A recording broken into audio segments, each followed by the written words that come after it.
Bonsoir le Béarn en direct du Pavillon des Arts avec Éric Dournès.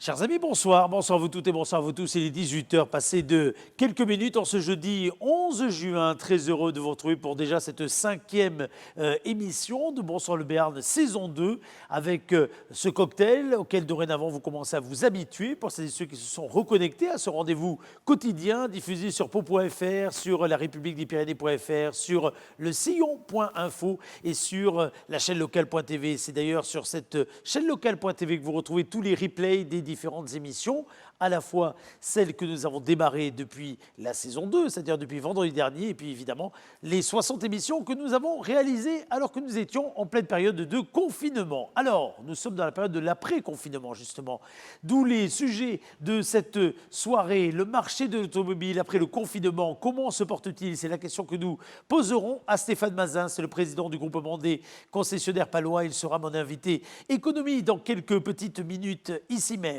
Ensuite, et ça sera le cas tous les jeudis, nous jetterons un coup d'œil sur l'actualité agricole de la semaine et ce en partenariat avec le sillon.info. C'est l'hebdomadaire agricole et rural des pays de l'Adour. Et depuis le début, d'ailleurs, nos amis du Sillon nous suivent et vous suivez cette émission sur le sillon.info. Quelles sont les actualités marquantes qui touchent le monde agricole ô combien important sur ce territoire? Vous le découvrirez dans quelques petites minutes avec Yannick Along qui est en charge de la rédaction de cet hebdomadaire qui va sortir dans quelques heures maintenant. Et puis, vous pourrez évidemment décider de participer à cette émission avec la partie libre antenne. Pour cela, vous nous envoyez un mail bonsoirlebéarn@gmail.com, bonsoirlebéarn@gmail.com ou bien un petit message par SMS au 06 44 63 07 14. Ça, ce sont les coordonnées pour participer à l'émission. Vous avez une initiative, vous représentez une association, le monde de la culture, du sport, des loisirs, qui va se déconfiner encore davantage dans les heures qui viennent. N'hésitez pas, cette antenne est la vôtre, c'est celle de tous les acteurs économiques, associatifs, culturels, sportifs, que sais-je, toutes les forces vives de ce territoire, vous le savez. Et puis, vous avez dorénavant sur la chaîne locale.tv une autre possibilité, celle de vous inscrire pour jouer à partir maintenant de 24 heures. Dans 24 heures, nous allons jouer pour la première fois au mur de la chance. Oserez-vous défier le mur de la chance afin de gagner tous les soirs l'un des 120 cadeaux que contient ce mur de la chance et en particulier une super cagnotte qui, tous les soirs, va grimper de 50 euros en 50 euros. 50 euros d'achat de chaque cadeau, valable dans toutes les boutiques Pau Commerce du centre-ville palois. Pour cela, vous vous inscrivez dès maintenant, www.lachaînelocale.tv, www.lachaînelocale.tv. Et dans quelques heures, nous pourrons jouer ensemble et défier le mur de la chance. Nous n'en sommes pas là. Générique, allons-y.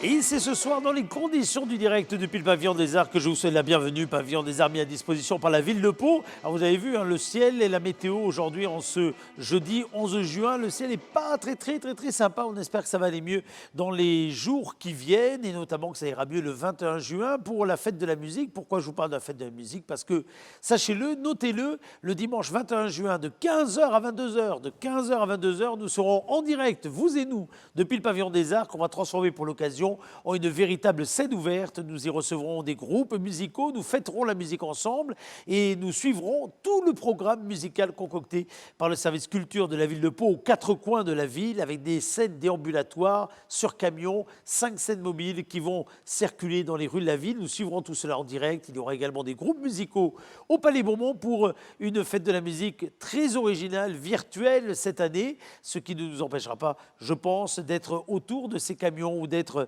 dans les différents endroits, à la maison, entre amis, voisins, jardin ou autres, où nous allons tous pouvoir fêter l'été. Ça sera dans quelques jours, en étant prudents évidemment et en continuant à respecter les règles de prudence et notamment de distanciation physique. Alors, je vous ai parlé du mur de la chance. Avant d'attaquer avec nos premiers invités qui vont nous rejoindre dans quelques instants, je vous le redis, plus que quelques heures pour vous inscrire pour les premières parties du mur de la chance. Je dis plus que quelques heures, en réalité on va jouer ensemble tout l'été. Dorénavant, chaque soir, à la fin de l'émission, pendant 15 minutes, nous allons vous proposer un véritable jeu télé, comme à la télé justement, avec un mur de la chance qui chaque soir va se composer 40 cases. Derrière ces 40 cases, vous allez trouver à la fois des cadeaux, notamment des nuitées, des entrées dans tous les lieux touristiques de ce département. Parce qu'on oui, on va faire la part belle au tourisme de ce territoire cette année et cet été en particulier. Il y aura également des cadeaux, une tablette tactile, il y aura une cave à vin si ma mémoire est bonne, il y aura également et surtout un vélo à assistance électrique à gagner et puis une super cagnotte. Derrière l'une de ces cases, vous allez peut-être pouvoir ouvrir la cagnotte. Et cette cagnotte, elle sera tous les soirs abondée de 50 € d'achat offerts par les commerçants de Pau Commerce et la complicité de l'agglomération Pau, Béarn, Pyrénées. Tous les soirs de l'été, on rajoutera 50 € d'achat dans la cagnotte jusqu'à atteindre, pourquoi pas, 4 000 €. À moins que vous ne gagniez entre-temps la cagnotte. Si tel est le cas, on remet la cagnotte à 100 €. C'est la mise de départ, c'est pas rien déjà. 100 €. Dès demain, il y aura 100 € à gagner avec ce mur de la chance. Pour vous inscrire, www.lachaînelocale.tv, www.lachaînelocale.tv, pour vous inscrire sur ce mur de la chance. Petit résumé en images, regardez du principe du jeu. Allons-y.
Voilà, donc ce mur de la chance pour tenter de décrocher la cagnotte en particulier, www.lachaînelocale.tv, www.lachaînelocale.tv. Nous n'en sommes pas là. L'invité économique de ce jeudi, c'est le président du groupement des concessionnaires palois, Stéphane Mazin. Comment se porte le marché de l'automobile après le confinement?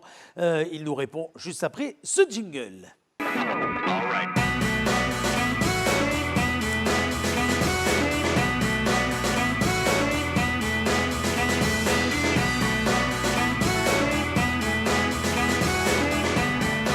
L'invité du jour, dont le visage va apparaître sur cet écran, est Stéphane Mazin, le président du groupement des concessionnaires palois. Bonsoir Stéphane Mazin. Bonsoir, bonsoir tout le monde. Merci d'être avec nous. Ça va nous permettre de faire le point sur la situation autour du monde de l'automobile et en particulier évidemment des concessionnaires que vous représentez. Un premier mot, Stéphane Mazin, le groupement des concessionnaires palois, qu'est-ce que c'est et ça représente combien de professionnels ? Alors aujourd'hui, le groupement des concessionnaires palois est représenté par 17 concessions. C'est bien sûr toutes les marques de Pau et de l'agglomération paloise. Concession automobile, bien sûr. Voilà. Donc, nous sommes une association qui existe depuis 1954, donc qui est vraiment reconnue sur la place de Pau, qui a pour but en général d'organiser principalement des salons du véhicule neuf et des salons du véhicule d'occasion. Voilà, tous les ans, que les Palois connaissent très bien depuis des années. Absolument. Avant de reparler de ces futurs rendez-vous, je voudrais que l'on évoque ensemble peut-être la période que l'on vient de traverser pour l'ensemble des professionnels que vous représentez. Une période qui a été synonyme évidemment d'une rupture dans les rythmes habituels. Dans quel état sont aujourd'hui les concessionnaires et qu'est-ce qui s'est passé depuis le début de la crise du Covid? Alors c'est vrai qu'on a tous été très surpris et très abattus quand le 17 mars à midi, il a fallu arrêter l'activité commerciale principalement et surtout arrêter l'activité après-vente. Alors on a tous bien sûr pris peur, on a été sous l'état de choc comme la France en général et certains concessionnaires ont réagi différemment. Certains ont complètement fermé leur activité, notamment l'après-vente. D'autres l'ont laissé ouvert. Alors, il y a eu un petit cafouillage au début, mais après, on a très vite compris qu'on avait le droit d'ouvrir nos activités après-vente, donc ateliers et pièces de rechange. Et on s'est aperçu que, bien sûr, il fallait aider la nation sur la partie médecins, infirmières, SAMU. Donc, nous, Navarroto, par exemple, on a vraiment contribué à ça. On a ouvert le garage. Et après, on a aussi eu les transporteurs, donc avec les livraisons. L'activité a été surprenante, mais Surprenante. Pourquoi surprenante? surprenante parce qu'on ne s'attendait pas à ce que les Français commandent autant de colis sur Internet. Et donc, en ce qui me concerne, en tout cas, on a eu pas mal de transporteurs qui sont venus faire de l'entretien et de la révision sur leur véhicule. Il y a eu bien sûr des dépannages. Suite à quelques pannes mécaniques dans différentes marques. Voilà, donc ça c'est le premier point sur la partie après-vente. Bon, la partie commerciale, on a eu obligation de fermer et on a rouvert le 11 mai, comme tout le monde. On a bien sûr tous appliqué le jeu sur la partie mesures barrières, bien sûr ça me semble évident, avec une contrainte assez lourde sur les véhicules. Certains le facturent, d'autres non.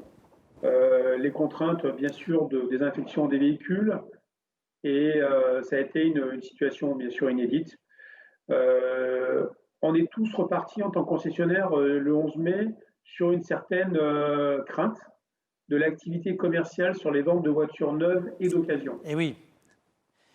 Et en réalité, est-ce que cette crainte, elle est pour le coup justifiée? Parce qu'on a beaucoup lu, on a beaucoup entendu de vos confrères d'ailleurs se demander comment les acheteurs futurs allaient se comporter concrètement là, après déjà 3 bonnes semaines d'ouverture. C'est ça. Alors on est tous assez surpris et dans le bon sens. On est très très surpris. Parce qu'on s'est dit globalement, les gens, avec le chômage partiel, peut-être certaines pertes de pouvoir d'achat. On s'est dit peut-être que les gens allaient aller à l'essentiel et l'achat d'une voiture ne serait pas forcément prioritaire. Eh bien, alors on l'a ressenti, peut-être que le gouvernement l'a compris. Ils ont mis en place un plan, le gouvernement, notre président et notre Premier ministre a mis en place un plan d'accompagnement lié à l'automobile. Et du coup, on a vu une affluence importante et régulière depuis le 11 mai. Voilà. Et avec quel type d'achat? Quel type d'achat? Des occasions plutôt, du neuf? Alors, moi concrètement, dans ma concession, sur nos 3 sites, on a, en 3 semaines, on a vendu 30 voitures et 30 voitures d'occasion. Voilà. C'est un très bon mois pour nous, 60 voitures. On est très surpris, franchement, mais je ne suis pas le seul, je ne veux pas généraliser par rapport à moi. Les confrères comme Renault, Peugeot, j'ai discuté avec eux, Toyota, tout le monde est très surpris et Ford aussi, Ford marche encore mieux. Bref, globalement, pourquoi expliquer tout ça? Alors oui, c'est vrai, il y a forcément un engouement. Alors je pense que déjà les gens ont attendu pendant 2 mois, ils ont le temps d'aller sur Internet, de faire des choix réfléchis. Certains ont fait des économies. Et puis, c'était peut-être l'occasion pour eux de dire, tiens, c'est l'occasion de changer de voiture, je vais faire une bonne affaire. Et de là est arrivé le plan gouvernemental, avec là une philosophie, je pense, plutôt d'accompagnement des constructeurs. Nous, je vous rappelle qu'on n'est que des distributeurs. On distribue les voitures et ce n'est pas nous qui les fabriquons. Mais on les représente, ces constructeurs. Et donc, Il y a une inquiétude, je pense, au niveau national sur la partie industrielle lourde, avec des usines à l'arrêt. Donc, il a fallu relancer la machine avec des stocks importants, comme ça, vous le savez. Et le gouvernement a profité d'appuyer sur une mesure gouvernementale qui existe depuis très longtemps, maintenant qu'on connaît. C'est ce qu'on appelle la prime à la conversion. C'est le fait de dire, voilà, j'ai une voiture âgée, je la mets à la casse et je bénéficie d'une prime de l'État pour pouvoir acheter une voiture écologique. Donc, c'est quelque chose qui a fait tilt et tout de suite dès le départ. Donc, l'argument, je vous laisse parler. Oui. Non, allez-y. Continuez. Ouais. La partie industrielle a été relancée, enfin on espère, en tout cas on n'a pas encore les chiffres côté constructeur, mais nous, côté distributeur, c'est clair qu'il fallait commencer par ça, par sortir nos stocks, parce qu'on a beaucoup de stocks, ça s'avère payant pour l'instant en tout cas. Voilà. C'est Stéphane Mazin, dans les achats, là, les véhicules dont vous parliez, d'occasion ou même neufs évidemment, quels sont ceux qui sont le plus recherchés? Est-ce que ce sont les citadines? Est-ce que ce sont des hybrides? Qu'est-ce qui est recherché le plus aujourd'hui? Alors aujourd'hui, ce qui est recherché, c'est plutôt des petites voitures essence hybrides. Voilà. C'est clairement parce que bon, je vous rappelle que la norme environnementale a changé. On est passé sur une nouvelle norme, la norme WLTP, au 1er mars, avec un grammage qui s'appelle, c'est 137 grammes de CO2. Donc aujourd'hui, ce seuil, eh ben, pour l'atteindre, c'est des petites voitures hybrides et voitures électriques, bien sûr. Voilà. Et donc, c'est forcément des petites voitures. Des grosses voitures avec des moteurs un peu plus puissants ne passent pas, enfin, on ne peut pas bénéficier de ces mesures gouvernementales. Après, on en vend, mais bien moins. Voilà. Donc aujourd'hui, pour répondre clairement, c'est plutôt des petites voitures urbaines, plutôt moteur essence et hybride et électrique un peu aussi. Et cette tendance sur l'hybride, avec les données que vous avez d'ailleurs de la part des constructeurs et puis des autres professionnels de vos secteurs, on la retrouve de façon assez homogène en France? C'est une tendance lourde en Europe également? Alors, tout à fait. Donc là, j'ai regardé un peu les chiffres en Europe. Bon, le marché automobile, si vous voulez, en Europe, il est mature. La France aussi. L'Europe, c'est le poids du véhicule électrique, c'est à peu près 2,4% du marché. Sur 15 800 000 voitures vendues en Europe en 2019, c'est 360 000 voitures électriques. En France, on est un peu moins que ça. On est à peine à 2% du marché. Ça, c'était en 2019. Par contre, la tendance, aujourd'hui, j'ai regardé des résultats, aujourd'hui, les voitures électriques, c'est 33 547 voitures électriques vendues en France pour, à la même période, 23 000 voitures. C'est une progression de 69%. Donc ça, c'était à fin mai. Franchement, oui, il y a un engouement, ce qui représente 4% du marché au global. Donc on a doublé la part de marché en véhicule électrique. Alors, même si cette part de marché est toujours faible finalement. Alors en effet, est double parce qu'elle part de très bas. Eric, vous avez raison. On parle beaucoup de voitures électriques, mais c'est que 4% du marché. Je rappelle que le marché français, depuis des années, il oscille entre 1,8 million et 2,2 millions de voitures vendues neuves à l'année. En 2019, c'était 2 154 000 voitures. Il est clair que cette année, en 2020, il sera inférieur, ça c'est clair. Certains prévisionnistes parlent d'1,8 million, 1,7 million. Mais la voiture électrique, c'est que 4% de ce marché-là. Donc, ce n'est pas encore grand-chose. C'est vrai. Qu'est-ce qui pourrait faire décoller justement ce marché? Où je vais le tourner différemment, je tourne différentes questions. Quels sont les principaux freins aujourd'hui? C'est toujours le prix ou c'est au-delà du prix des questions sur l'utilité, la pratique, les recharges, tous ces items que l'on connaît sur la voiture électrique? Alors aujourd'hui, on parlait beaucoup d'autonomie. L'autonomie, c'était le frein. Aujourd'hui, tous les constructeurs en général se sont mis maintenant sur ce problème technique. Ils avancent à petits pas, mais ils avancent. Aujourd'hui, une voiture électrique citadine, c'est quasiment 400 km. C'est facilement 300 km minima, voire 400 km. Moi, maintenant, ce que j'en pense, c'est plutôt le prix. Le premier prix de la plus petite voiture électrique, bon, c'est la Zoé, pour ne pas la nommer, qui est leader depuis très longtemps. En prix d'achat pur, quand je l'achète complètement et sans système de location, c'est 32 000 euros. 32 000 euros pour une petite voiture, c'est pas donné. Or, bien sûr, aide de l'État. Donc, il y a cette notion de prix. C'est pas ouvert à tout le monde aujourd'hui.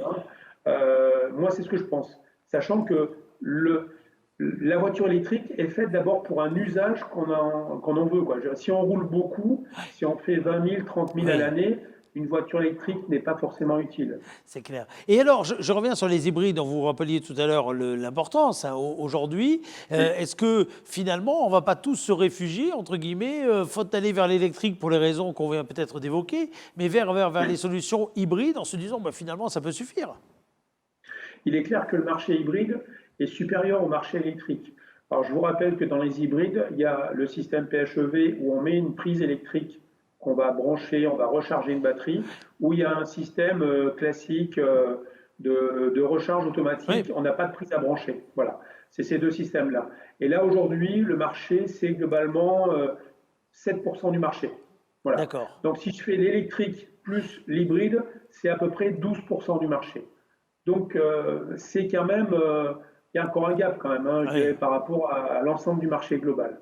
Ah, Mais ça progresse. Avant de parler de ce qui fait finalement la force aussi des concessionnaires par rapport à d'autres circuits de distribution, restons juste encore sur la motorisation.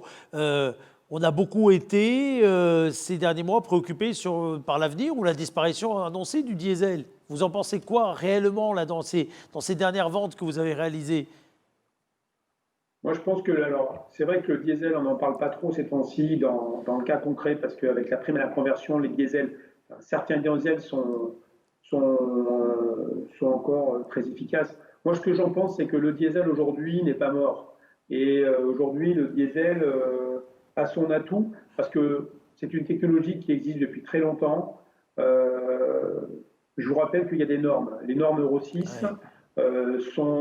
nous ont amené, on va dire, de la technologie toujours plus avec de la filtration. Et aujourd'hui, un véhicule diesel moderne, aujourd'hui, n'est pas plus polluant qu'un véhicule essence. Enfin, en tout cas, c'est ce qu'on en pense, nous, concessionnaires, aujourd'hui, et c'est ce qui est prouvé au niveau des chiffres. Et aujourd'hui, le diesel a de l'avenir parce que pour des gros rouleurs, aujourd'hui, ben, c'est le diesel qui est le plus économique. Ouais. Je vous rappelle qu'un véhicule diesel, c'est quasiment 2 litres de moins en consommation par rapport à un véhicule essence. Et ce, toujours même avec comment dire, les régulations, entre guillemets, ou les remontées de tarifs que l'on a pu voir entre Oui, l'essence et le oui. diesel. Hein. Alors, il y a 2 ans, on a pu croire que le diesel serait fortement taxé. Alors oui, il a été taxé, mais on pensait que globalement, les gens allaient tous se réfugier sur C'est l'essence vrai, en ayant peur de cette c'est taxation. vrai. Ben, finalement, non, vous regardez le prix à la pompe comme moi, aujourd'hui, il y a un petit écart, oui, il y a un écart, mais globalement, pour les gros rouleurs, le fait de consommer 2 litres au moins au 100 fait qu'aujourd'hui, pour les gros rouleurs, c'est quand même plus intéressant un diesel. Voilà. Et je vous rappelle qu'avec les AdBlue, les filtres à particules, aujourd'hui, il y a des gros systèmes techniques qui font qu'aujourd'hui, les particules sont quasiment écrasées et absorbées. Stéphane Mazin, je vais vous poser 2, 3 questions qui peuvent vous paraître surprenantes, mais qui sont peut-être dans la tête de personnes qui voudraient acheter justement un véhicule neuf et d'occasion. On a vu fleurir d'autres modes de vente hein, que les concessionnaires traditionnels que vous représentez. Ces autres modes de vente, ils reposent pour les uns par des circuits dont on ne connaît pas finalement hein, l'origine et pour d'autres par tout simplement aussi peut-être une explosion hein, de la vente des particuliers avec d'autres types d'occasions que celles qui étaient en marché. Vous pensez quoi de ces circuits de distribution? Si je reformule, pourquoi aujourd'hui acheter chez un concessionnaire? Alors, aujourd'hui, vous avez raison. Vous avez raison. Il y a ce qu'on appelle les mandataires. Les mandataires existent depuis très longtemps. C'est des gens qui font leur travail et qui bénéficient de certaines mesures fiscales ou autres pour pouvoir avoir des prix intéressants, plus intéressants que nous. Nous, on est lié avec un constructeur. Ce constructeur nous fait un prix. Il nous fait un prix et on n'a pas le choix du prix quand on achète une voiture chez un constructeur. Ensuite, il y a des marges arrière. Elles sont très faibles. Après, les mandataires, en général, vous y retrouvez des voitures qui vendent, entre guillemets, un peu moins. C'est-à-dire qu'aujourd'hui, ce que les constructeurs n'arrivent pas à vendre, ils vont chez les mandataires pour vendre ces voitures-là. Alors bien sûr, les mandataires, ils ont des effets gondoles sur le fait de dire aujourd'hui, je vais essayer de mettre en valeur auprès de ma clientèle, je suis mandataire, voilà, ma clientèle, je vais montrer des voitures qui sont assez recherchées. Aujourd'hui, le vent en poupe, c'est peut-être un peu Peugeot par rapport à Renault aujourd'hui. Bon, ben, j'essaye de mettre en valeur tout ça. Mais par contre, c'est très peu de voitures. Mais par contre, une fois que le client il est rentré chez le mandataire, Oui. et ben, peut-être qu'on va lui proposer autre chose. Voilà. Donc c'est normal, c'est de bonne guerre, c'est du commerce, c'est ce que fait tout le monde depuis très, très longtemps. Mais voilà, ce que je veux retenir, Mais c'est il que n'y a pas ce que les circuit, mandataires aujourd'hui, il n'y a pas que les mandataires. Ce circuit-là, vous avez bien non, fait de le résumer, parce qu'en effet, quelque part, hein, il existe depuis quelques années. Hein, mais aujourd'hui, on voit apparaître d'autres types de circuits qu'on n'imaginait pas, peut-être d'ailleurs, hein, il y a quelques mois. Qu'est-ce qu'on pense de ces nouveaux modes de distribution? Est-ce qu'ils sont de confiance? En concessionnaire, on sait qu'il est de confiance. Alors des fois, on peut oui. râler, on peut faire tout ce Alors, qu'on veut, mais enfin, le concessionnaire, voilà, on le connaît, il est confiant. Bon, ok. c'est Le vrai reste, que nous, on a, bon, nous, notre différence, c'est vrai qu'on est vraiment axé sur le service. oui, C'est vraiment notre force, quoi. On est connu sur la place de Pau, oui, enfin, dans le tissu local. On a vraiment cette notion de service. Généralement, le vendeur, on le connaît. oui. On est en panne, on a un petit problème technique, on appelle le dimanche, il va vous répondre souvent. On trouve des solutions de prêt de voiture arrangeantes.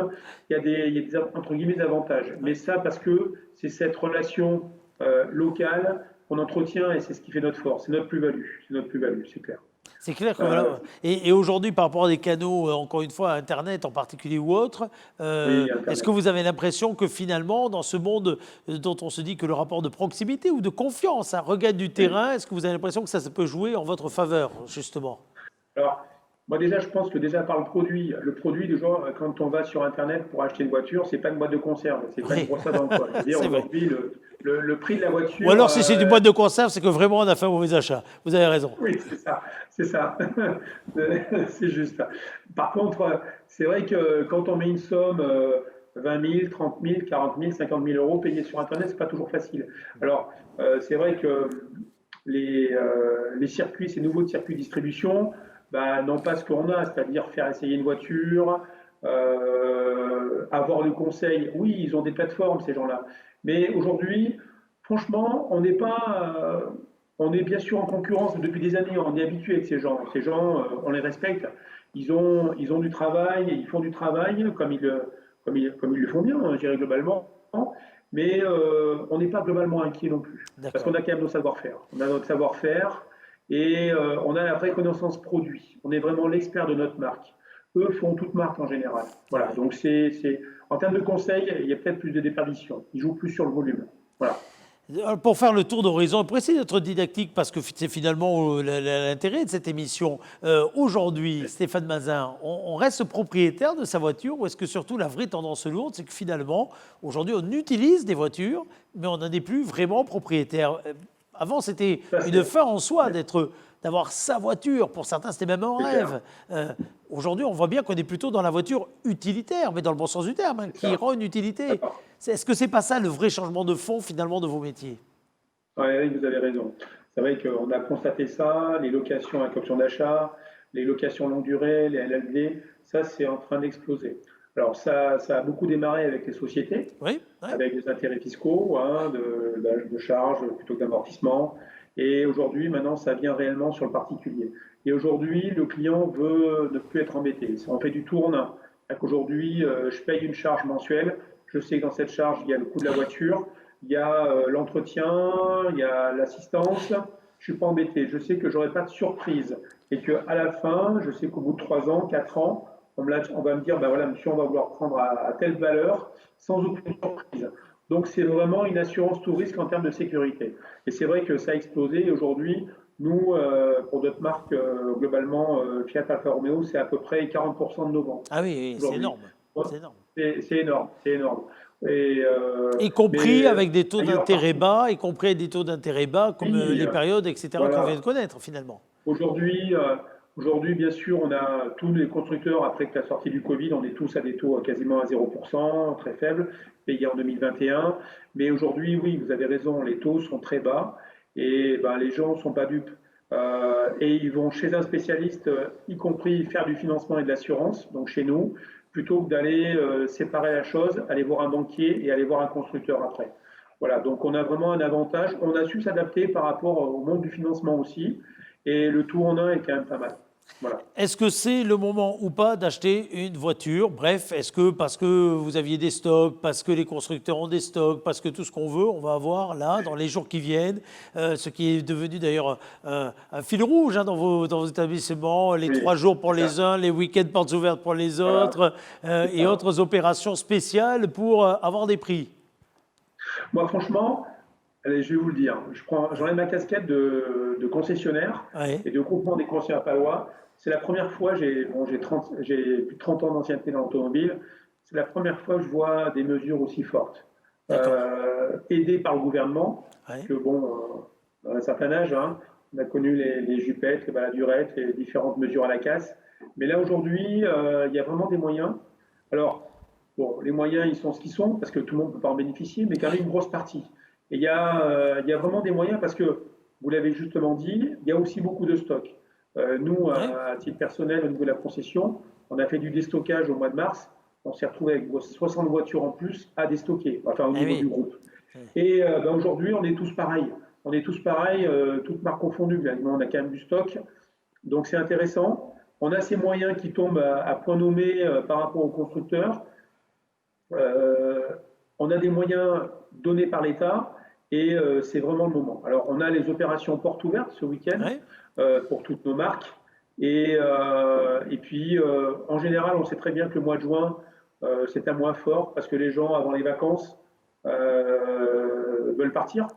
Peut-être qu'ils partiront moins à l'étranger, donc plus en France. Donc, d'où l'intérêt de peut-être revoir sa voiture. Ouais. Et, mais oui, franchement, c'est vraiment le très bon moment pour acheter une voiture. Alors, D'occasion ou neuve, hein, on est d'accord. Hein. occasion ou neuve, absolument. Alors, dernière question. On a annoncé qu'il n'y aurait pas de mondial de l'automobile cette année à Paris, qui est le rendez-vous tous les 2 ans, hein, quelque part, hein, C'est ça, du monde des le mondial. constructeurs automobiles au niveau international. Ça veut dire que ça peut mettre en péril un salon de l'auto également, comme celui prévu normalement la même année que le mondial dans une ville comme Pau. Alors, nous, on a clairement décidé de ne pas suivre le mondial de l'auto. Alors, globalement, depuis quelques années, le groupement des concessionnaires souhaite accompagner le mondial. Donc, comme vous l'avez dit justement dit, Eric, tous les 2 ans, il y a le fameux mondial de l'automobile. C'est un événement mondial, bien sûr. Et nous, on relaie à Pau tous les 2 ans cet événement. Donc, juste après ce mondial, on fait le salon du véhicule neuf. Donc, c'était la bonne année. Le mondial est arrêté, a été supprimé. Nous, on a quand même décidé de le faire. On a décidé de le faire parce qu'on aura quand même des nouveautés de voitures qui vont arriver. Voilà, c'était ça ma Donc, ça question, parce sera. que jadis, le mondial, c'était aussi synonyme de nouveautés, de prototypes, de choses. Bon, Voilà. bref. Donc Voilà. là, s'il n'y a pas le mondial, est-ce qu'il y a quand même les nouveautés? Est-ce qu'il y aura quand même des choses à présenter en véhicule neuf? Alors, j'ai pas encore fait le tour de tous mes confrères, mais forcément que dans les cartons, c'est vrai qu'on a eu cet épisode qui a coupé pendant 2 mois, mais globalement, des voitures étaient programmées depuis le mois de janvier, février. Donc, ces voitures-là, on les a pas vues. Nous, on a C'est Fiat vrai. 500 et la Panda hybride, on les a pas présentées. Bon, voilà, on aura la 500 électrique, mais tous les constructeurs ont différents produits. Alors, nous, on espère bien, au contraire, et encore plus, avoir un plus gros zoom plus important parce qu'à Pau, il va se passer quelque chose. Voilà. J'espère que ce salon va se faire en tout cas. Hein, mais normalement, on fait tout pour le faire. Voilà. Très bien. Merci beaucoup en tout cas. Donc rendez-vous chez les uns et les autres, parce que c'est très Oui, partagé hein, ce vous êtes- week-end, évidemment, pour les portes ouvertes donc, du mois de juin, pour aller découvrir les parcs. Alors, on a beaucoup parlé là, du neuf, mais évidemment, l'occasion aura toute sa place, hein, j'imagine, ce week-end.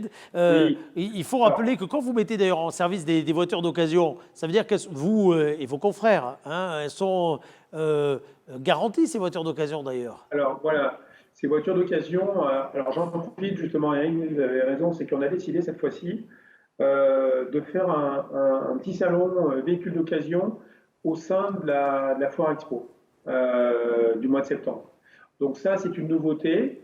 Alors ce ne sera pas, d'ailleurs nos clients, les clients, les Palois, ne vont pas retrouver le salon du véhicule d'occasion comme ils ont l'habitude de le retrouver 1 à 2 fois par an. Là, ça sera une dizaine de concessionnaires qui vont faire des petites expositions. En tout cas, on s'est dit, voilà, il faut relancer l'activité.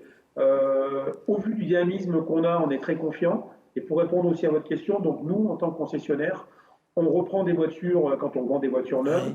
Et ces voitures neuves d'occasion, en général, certaines partent à la casse, mais une grosse majorité, on les garde, on les remet en état et on y met une garantie. Donc c'est vraiment notre assurance de concessionnaire liée à la marque d'avoir un autre panel de véhicules tout aussi fiable, parce que je vous rappelle que maintenant, aujourd'hui, il n'y a plus de mauvaises voitures. Je vais être honnête là-dessus. Et les voitures, aujourd'hui, elles sont de plus en plus fiables. À partir du moment où elles sont bien entretenues, Eh oui. chez un concessionnaire, bien sûr. Je sens bien que vous avez bouclé la boucle, donc je vous en félicite d'ailleurs, mon cher Stéphane. Merci beaucoup en tout cas pour cet échange. Merci à vous, Donc Eric. rendez-vous chez les uns et les autres ce week-end, puis rendez-vous également dans les prochains jours. En tout cas, le groupement des concessionnaires palois qui nous rassure quelque part sur également la capacité de ses membres à se tourner vers l'avenir, parce qu'on sent un côté très volontariste, pas du tout abattu dans vos propos. Ça fait Non, plaisir, Stéphane. Très optimiste. Très optimiste. Voilà. Merci beaucoup. On se retrouve dans quelques Merci à instants, vous. chers amis, pour la suite de cette émission et ce nouveau numéro de Bonsoir le Béarn. À tout de suite.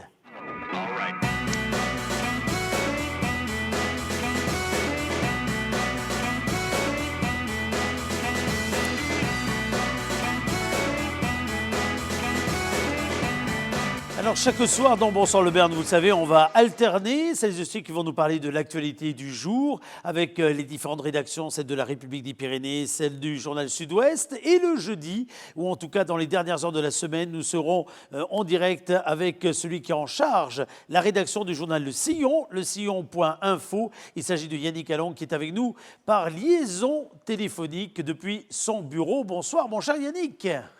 Bonsoir Eric. Je suis heureux de vous retrouver. Ben moi aussi, j'allais vous dire pareil. Ça sent les bonnes retrouvailles quand les deux sont contents de se revoir. Vous nous avez accompagnés pendant toute la première saison de Bonsoir le Béarn avec ce rendez-vous qu'on va rééditer dorénavant pour cette saison estivale, parce que l'actualité du monde agricole, elle ne connaît pas la temporalité, ou plutôt elle évolue au fur et à mesure de la temporalité, de la saisonnalité, parce que le monde agricole est ainsi fait.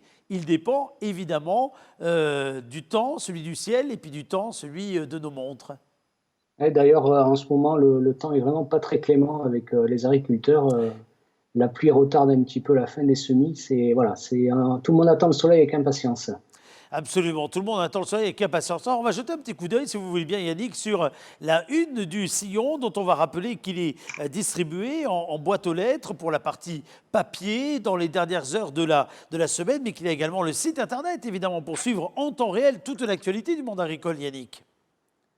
Oui, nous sommes revenus à un rythme normal où notre diffusion papier est tous les vendredis dans les boîtes aux lettres de nos abonnés. Et puis, vous pouvez retrouver au fil de la semaine des articles et notre journal sur notre site internet. Alors, jetons un petit coup d'œil sur ce qui fait l'actualité, la une de cette semaine du côté du Sillon. On parle du linge basque. Le linge basque tisse sa renommée, outre le jeu de mots excellent du titre. Qu'est-ce qu'il y a aujourd'hui à relever en matière de nouveautés en ce qui concerne les tisseurs de linge basque ? Donc, le syndicat des tisseurs de linge basque d'origine, qui est composé de 3 entreprises, l'entreprise L'Artigue, l'entreprise Moutet et l'entreprise L'Artigue 1910, ont déposé un dossier de demande d'identification géographique auprès de l'INPI, qui est l'Institut national de la protection industrielle. Et ça va leur permettre de compléter leur dispositif juridique pour protéger le savoir-faire et lutter contre les contrefaçons et puis l'appellation souvent abusive de linge basque. Absolument, parce que c'est quelque part la rançon du succès. On voit bien qu'on peut être fier d'être basque. C'est important ça, comme démarche. Alors cela dit, ce sont des démarches qui sont longues d'habitude, non Yannick ? C'est une démarche relativement longue. Le dossier est en enquête publique jusqu'à fin juillet. Donc tout le monde peut aller donner son avis sur la question et aller soutenir cette démarche. Et vous dites linge basque, mais ça comprend aussi le Béarn, puisque le linge basque et la toile du Béarn, c'est la même chose. C'est vrai, vous avez raison de le dire, pour cette parité départementale que l'on aime tant, et puis parce qu'il y a évidemment que de véritables valeurs communes, d'ailleurs, que l'on peut voir partagées dans tous ces savoir-faire. C'est bien ça. Et juste préciser également que cette démarche comprend aussi un pan pour redévelopper la filière du lin dans Ah les oui. Pyrénées-Atlantiques. Faut savoir que le lin était une culture extrêmement présente dans le bassin de l'Adour et qui a disparu au fil des ans. Et donc la démarche comprend aussi la remise en route d'une filière lin, donc la fabrication sera vraiment exclusivement 100% basco-béarnaise. Précision intéressante en effet à retenir. Alors, vous parlez également d'un plan de relance pour l'apprentissage qui ne concerne pas que le monde agricole dans le journal Le Sillon, mais qui concerne aussi le monde agricole, puisqu'il s'agit véritablement de préserver, de sauvegarder l'apprentissage, voire de lui donner une place encore supérieure à ce qu'elle n'a déjà. Oui, l'apprentissage a de fortes craintes là ces derniers temps parce que bon, du fait du confinement et du fait de l'arrêt de nombreuses entreprises, beaucoup d'apprentis peinent à trouver des patrons pour les prendre pour l'année prochaine. Donc c'est un véritable problème, y compris pour les établissements qui ont besoin de ces entreprises pour pouvoir travailler. Donc l'État a mis en place un plan d'aide qui est tombé là hier. Donc c'est tout frais. Donc l'idée, c'est d'aider les entreprises à hauteur de 5 000 euros par contrat pour des apprentis de moins de 18 ans et 8 000 euros pour les majeurs. Donc autant vous dire que ça a été une nouvelle accueillie très favorablement par les organismes de Ouais. formation et notamment donc le CFA agricole des Pyrénées-Atlantiques parce qu'ils ne savaient pas où ils allaient naviguer pour l'année prochaine. Oui, et puis il faut bien se dire d'ailleurs qu'il y a à la fois des jeunes qui attendent des postes d'apprentis, puis il y a également la charge ou l'engagement que ça représente pour des patrons qui sont évidemment cette année encore peut-être plus que d'habitude dans le doute, dans le flou. Donc c'est vrai que cette aide-là, elle va permettre sans doute de prendre des décisions à un moment où on est encore dans peut-être l'indécision économique, Yannick. Oui, parce que beaucoup d'entreprises ont souffert économiquement de cette crise sanitaire. Et le premier poste sur lequel elles rognaient, ben, c'était le recrutement des apprentis. Donc c'est quand même une très bonne nouvelle pour l'emploi dans le département et puis plus largement dans la région et la France, que ce plan de relance qui vient aider les entreprises et l'apprentissage. Alors, vous parlez dans le sillon cette semaine également, une nouvelle fois, j'ai envie de dire, parce que vous abordez souvent ce sujet, du pastoralisme, avec cette fois-ci un zoom particulier sur ce que représente, sur ce qu'est finalement la transhumance. Oui, la transhumance qui a démarré là, il y a les premiers troupeaux, ça y est, ont déjà rejoint leurs estives. Donc c'est en fait une initiative qui a été portée par le CORAM, qui est le collectif des races locales de massifs, soutenu par plusieurs organismes comme la Chambre d'agriculture, le Centre départemental au vin, tout l'ensemble de la profession agricole et pastorale. Et ce dossier a permis à la transhumance d'être inscrite au patrimoine immatériel français. Ah, Donc c'est quelque chose de très important parce que absolument. ça permet la sauvegarde du savoir-faire de la transhumance, y compris quand des décisions politiques seront prises, y compris quand des débats citoyens se Oui. mettent en place. Et c'est aussi une marche qui va les conduire au classement mondial au patrimoine immatériel de l'UNESCO. C'est Donc il y a for- déjà c'est- trois c'est pays c'est qui déjà une sont. formidable reconnaissance, Yannick. C'est déjà une formidable c'est- c'est- reconnaissance. c'est- oui, c'est une formidable reconnaissance du savoir-faire des éleveurs transhumants Ouais, qui entretiennent les montagnes, ouais. qui entretiennent une tradition. Et donc c'est vrai que pour eux, c'est extrêmement important de pouvoir faire reconnaître ce savoir-faire. Absolument. Et puis, ça va sans doute permettre demain encore une meilleure visibilité, une meilleure reconnaissance et puis susciter la curiosité parce que on voit bien d'ailleurs que ces inscriptions au patrimoine immatériel ont de la valeur. Donc là, c'est premier échelon, mais échelon non des moindres. C'est déjà l'échelon national. C'est ça, l'échelon national. Et donc le dossier là doit être conduit avec d'autres pays, hein, comme l'Espagne, la Croatie, la Roumanie, et doit être présenté dans le courant de l'année 2021. Voilà, et donc les éleveurs et les professionnels se sont remis au travail pour présenter le dossier à l'UNESCO. Absolument. Puis cet été où on devrait accueillir, si tout va bien, finalement peut-être des nouveaux touristes au cœur de nos territoires, qui sont souvent des gens, Espérons. espérons-le, des gens qui viennent finalement de pas si loin que ça, peut-être de régions voisines ou autres. Là, ils vont pouvoir découvrir, pénétrer au cœur d'un univers, celui du pastoralisme, qui est un univers extrêmement traditionnel, très important en termes de valeur, d'histoire, de ce que représentent en particulier les Pyrénées. Et de découvrir que c'est grâce aux troupeaux et au pastoralisme que les montagnes sont accessibles Eh oui. et sont très belles. Absolument, avec ce rôle très important pour l'entretien des territoires, des paysages, qu'on ne reconnaît pas assez souvent d'ailleurs hein, au monde agricole et en particulier donc à ce versant du monde agricole. Alors puisqu'on parle de territoire, Yannick, vous avez souvent dans le sillon d'ailleurs des incursions, des zooms au cœur même des territoires des Pyrénées-Atlantiques. Et je crois que cette semaine, on ne trahit pas cette réputation. Oui, toutes les 2 semaines, on met en lumière une petite commune pour montrer un petit peu voilà, qu'il n'y a pas les grands pôles qui sont dynamiques.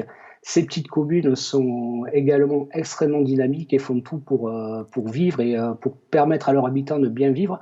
Donc là, on fait un zoom sur Tardets, qui est un village vraiment très atypique. Je vais vous donner quelques chiffres pour que vous compreniez un petit peu. Allez-y. Donc, Tardets, il faut savoir qu'il y a 532 habitants. Ouais. Donc, il y a des commerces, il y a des boulangeries, il y a un hôtel. Et bien, il y a 5 infirmières et infirmiers, 5 médecins, 2 pharmacies, un cabinet vétérinaire, une maison de retraite, un centre d'accueil Alzheimer. Donc voilà, énormément de choses sont faites par les élus pour maintenir ce service. Il y a également encore un bureau de poste, donc le service public est encore très présent. Et puis il y a cette particularité sportive assez unique en France avec un club de hand, Oui. le Zéro, qui a son équipe senior filles et garçons en National 2. Et donc, je peux vous dire que quand les équipes arrivent de Toulouse ou de Bordeaux, ça leur fait drôle de débarquer à Tardets dans le chaudron là, de la salle des sports.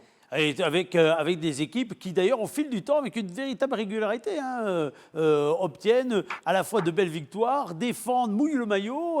Moi, je les ai souvent sur la scène du Trophée des Sports, chaque année, avec justement la République et l'Éclair. Et on voit bien que chaque année, ils arrivent à performer dans les challenges de points. Oui, ils performent, et puis avec une formation en plus locale, puisque 95% à peu près des 450 licenciés sont issus du canton, sont issus du territoire. Donc c'est quand même une belle réussite. Et puis ça montre tout le dynamisme de ce village, ça illustre assez bien cette volonté de se battre et de rester vivant. Allez, rendez-vous donc à Tardets, au cœur des colonnes du Sillon. L'article est peut-être déjà également sur le site internet. Vous va être sur le site internet également ? Il le sera bientôt. Il le sera bientôt, très bien. Pour l'instant, il est en train d'être mis en page et puis il sera diffusé très, très, très vite. Parfait. Il y a les secrets du guide du routard et là on sent bien qu'il y a les secrets du guide de fabrication, exactement, tout à fait. Alors, quelques infos pêle-mêle qui sont traitées cette semaine et qui font partie d'ailleurs de l'actualité agricole. Je vous laisse nous en choisir 2 ou 3, Yannick. Alors, si vous me laissez le temps de retrouver mon petit papier. On peut parler par exemple de la commission d'enquête sur la gestion du Covid, par exemple. C'est une excellente idée. Donc oui, nous revenons sur la mise en place cette semaine de la commission d'enquête parlementaire sur la gestion par le gouvernement du Covid. Ouais. Donc commission qui a été mise en place très récemment. Mais on fait aussi un éclairage sur le fait qu'il va y avoir 3 commissions qui vont se télescoper, puisque le Sénat aussi a sa propre commission. Et puis, la surprise du chef, c'est la commission voulue par le gouvernement. Donc, on revient sur ce petit amoureux politique, on va dire, et pour essayer d'expliquer ce qui va se passer, est-ce que ça implique 3 commissions qui vont travailler sur le même sujet. Sur le même sujet, ça promet pour ceux qui vont être audités par les uns et par les autres. Je pense qu'ils vont y passer un temps fou, les ministres de la Santé, les anciens, les actuels, etc. C'est bien. Oui, puis les débats doivent répondre quand même à des questions assez importantes, notamment sur les masques, sur les tests, sur la gestion, sur le confinement. Donc c'est quelque chose qu'on va suivre avec attention et qui, je pense, intéressera beaucoup de monde. Bon, puis on a entendu également beaucoup cette semaine, mais pas que, et c'est pas terminé, parler de budget, parler de ce qu'allait être le coût du Covid au niveau des finances publiques. Et vous revenez sur le budget rectificatif qui en est déjà à sa 3e édition. Troisième version du budget 2020. Donc on revient un petit peu sur les décisions qui ont été prises, notamment en faveur du tourisme, de l'automobile, de l'aviation, mais également signaler que l'agriculture est un peu le grand oublié de ce plan de relance. Donc là aussi, le Sénat a tiré la sonnette d'alarme en disant qu'il fallait réinvestir également dans le monde agricole pour permettre à la France de repartir du bon pied. C'est-à-dire que peut-être que pendant la période, on a plutôt entendu finalement positivement des choses autour de l'agriculture, ou en tout cas on a mis en avant, et en effet avec raison, le retour des circuits courts, des filières qui finalement arrivaient à s'en sortir, une capacité à réagir avec beaucoup à la fois de souplesse, d'ingéniosité dans cette crise. Pour autant, ça ne veut pas dire que tout est rose. Et non, parce que oui, il y a eu le retour de la vente directe, il y a plein de choses qui se sont faites de très positives, mais il ne faut pas oublier que la fermeture des restaurants, notamment, a fortement pénalisé beaucoup de filières. Et donc, ces filières-là ont beaucoup de mal encore aujourd'hui à se relever, donc elles ont besoin de soutien. Alors, parmi les actualités également, il y a des actualités plus spécifiques au monde agricole, et particulièrement celles qui concernent l'insémination porcine. Qu'y a-t-il de nouveau en matière d'insémination porcine ?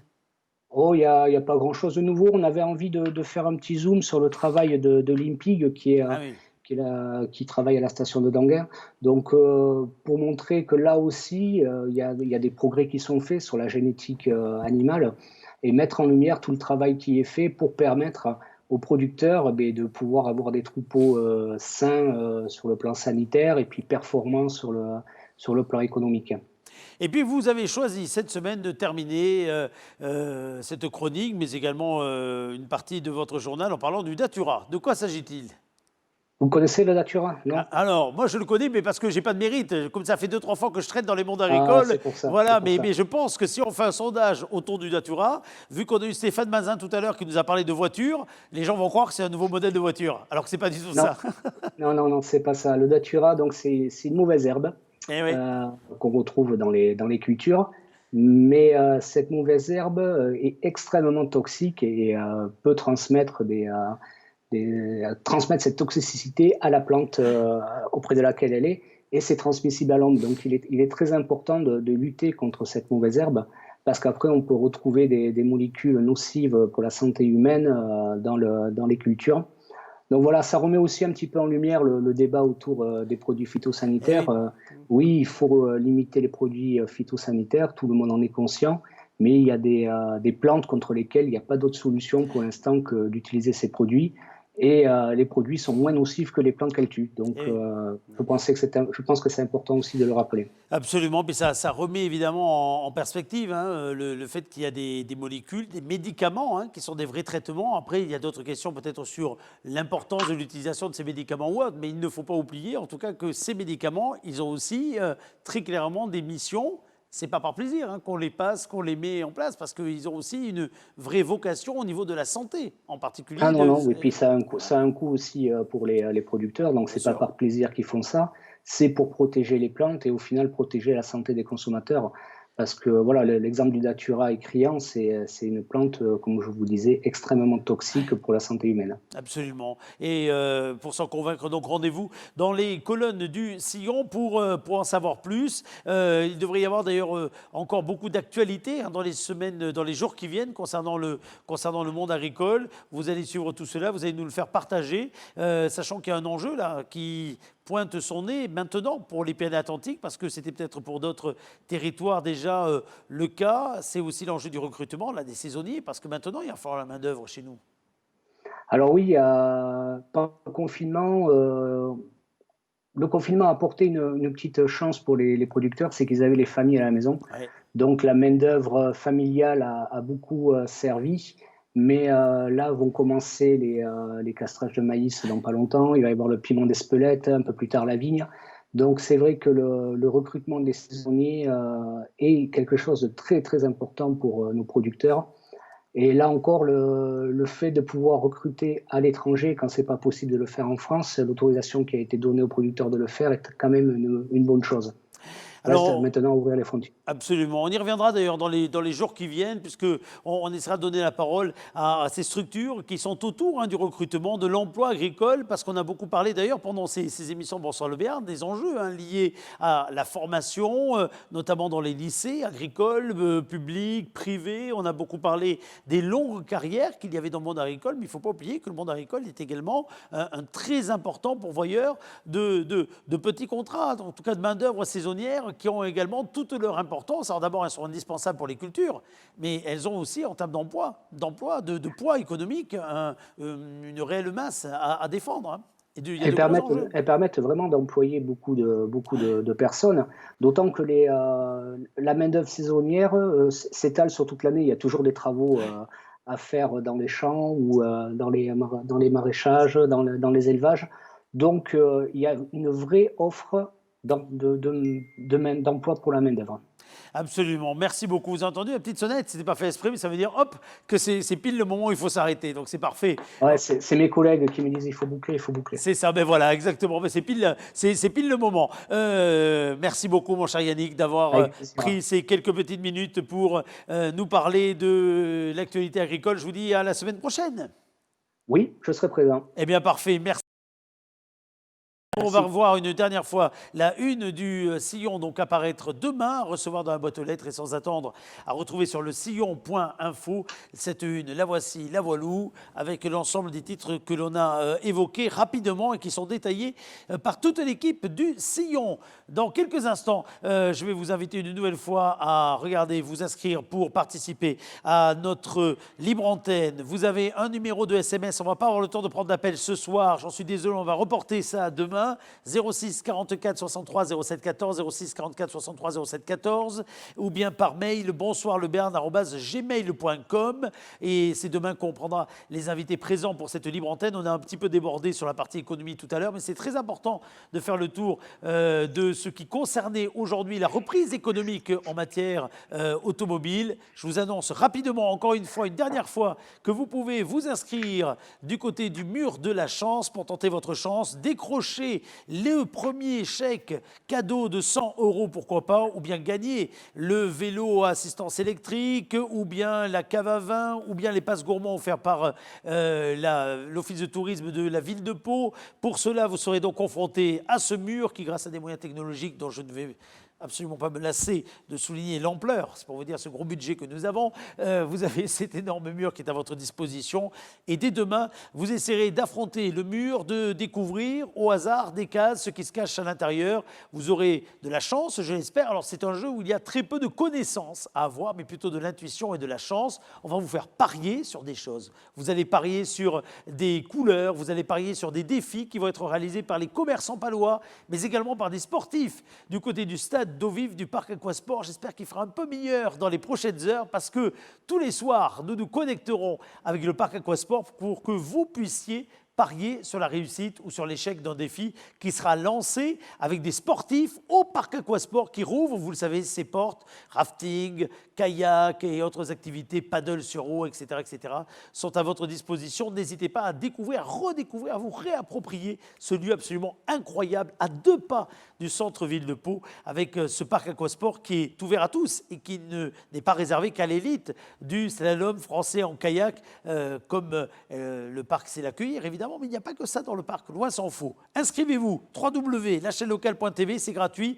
Tous les soirs, vous pourrez jouer avec nous pendant 15 minutes. C'est un véritable jeu télé, vous allez le voir, avec tout ce qu'il faut, les musiques suspense, tout ce qui va nous permettre de passer, je l'espère, un moment ludique cet été ensemble, parce que c'est ça la volonté de ce Bonsoir le Béarn estival que nous allons mener tous les soirs jusqu'au début septembre. On fera la jointure avec la foire de Pau d'ailleurs, vous offrir un cocktail d'information, un cocktail de loisirs, un cocktail de divertissement qui correspond assez bien finalement à cet esprit du Béarn que l'on souhaite mettre en valeur tous les soirs. Rendez-vous demain à partir de 18 h pour un nouveau rendez-vous de Bonsoir le Béarn. Bonne soirée.